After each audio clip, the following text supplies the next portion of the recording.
Assalamualaikum warahmatullahi wabarakatuh. Selamat pagi anak-anakku, siswa kelas 4. Hari ini kita akan melanjutkan pembelajaran tematik subtema 2, kebersamaan dalam keberagaman pembelajaran 1. Anak-anak masih ingat ya, kemarin kita sudah belajar tentang keberagaman budaya Indonesia. Nah, hari ini nanti kita akan belajar tentang keberagaman agama. Suku budaya dan agama yang berbeda tidak menghalangi Udin, Siti, Dayu, Beni, Lani, dan Edo dalam bekerja sama. Nah, mereka bekerja sama dalam keberagaman. Nah, nanti anak-anak bisa baca teks berikut ya anak-anak ya, tentang bekerja sama dalam keberagaman. Selanjutnya, Pak Ongki akan bacakan sekilas teks bekerja sama dalam keberagaman. Edo dan kelima temannya mendapat tugas untuk melakukan percobaan tentang bunyi. Sepulang sekolah, mereka berkumpul di rumahnya. Setiap orang sudah menyiapkan peralatan yang dibutuhkan. Lani dan Siti membawa beberapa kaleng yang sudah dilubangi. Udin dan Beni membawa benang kasur.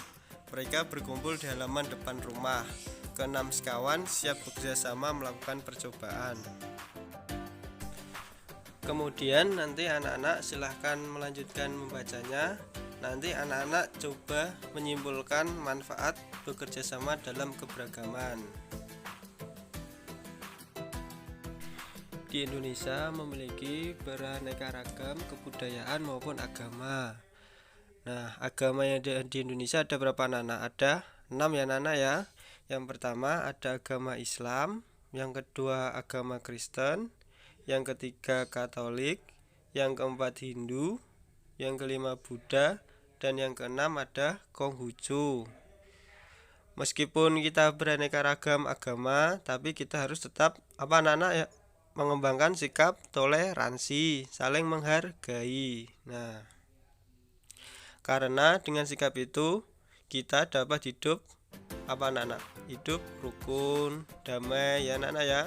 Jadi kita wajib harus saling toleransi, saling menghargai anak-anak ya.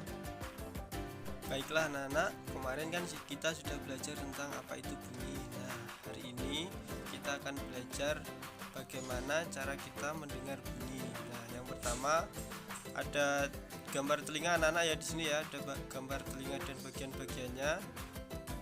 Anak-anak perlu tahu ya, bagian telinga itu terdiri dari 3 bagian anak-anak. Yang pertama, telinga luar terdiri dari daun telinga dan saluran telinga. Kemudian berikutnya ada telinga tengah. Nah, telinga tengah ini terdiri atas gendang telinga, tulang martil, tulang landasan, dan tulang sanggurdi. Nah, kemudian selanjutnya ada telinga bagian dalam. Di telinga bagian dalam ini ada 3 saluran tengah lingkaran. Kemudian ada saraf pendengaran, ada koklea atau yang biasa disebut dengan rumah siput, kemudian ada saluran eustasius. Nah, jadi itu anak-anak ya, bagian-bagian dari telinga. Ada 3 bagian anak-anak, ada telinga bagian luar, telinga bagian tengah, kemudian telinga bagian dalam. Dunia kita penuh dengan bunyi yang tidak terbatas. Tetapi sebenarnya, bagaimana kita menerima bunyi tersebut? Bunyi diterima oleh telinga luar yang terdiri dari daun telinga dan saluran luar pendengaran. Bunyi masuk melalui lubang telinga ke telinga tengah. Bunyi diterima oleh gendang telinga, sebuah membran yang fleksibel yang mulai bergetar ketika gelombang suara menghantamnya.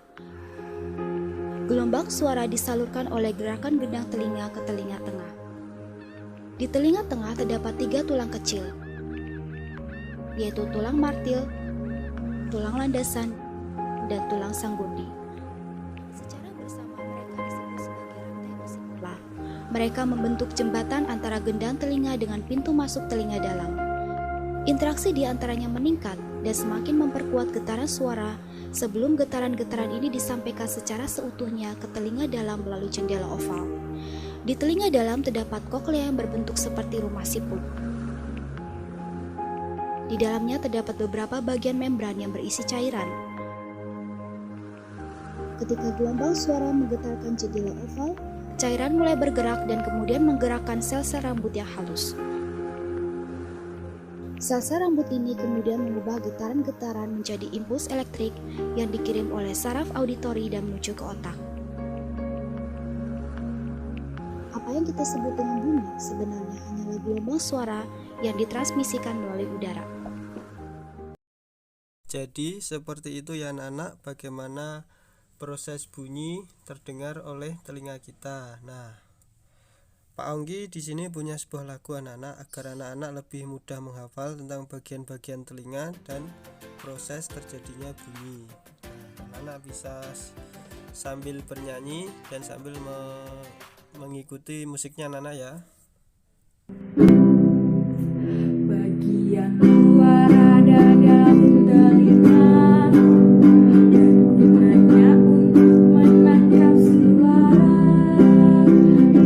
Diteruskan lubang diperjelas gendang gelombang suara.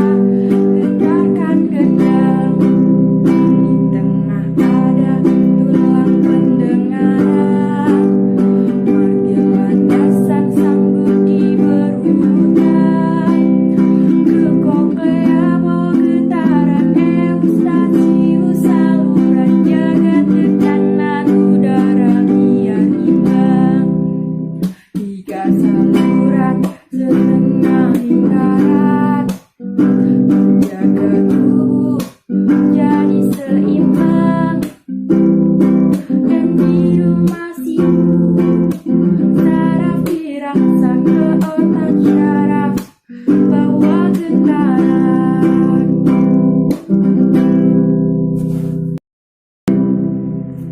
Bagian luar ada daun telinga dan gunanya untuk menangkap suara. Diteruskan lubang diperjelas gendang gelombang suara. Getarkan gendang, di tengah ada tulang pendengaran. Margil landasan sanggup diberurutan. Ke koklea bawa getaran eustachius, saluran jaga tekanan udara biar imbang. 3 saluran setengah lingkaran menjaga tubuh jadi seimbang.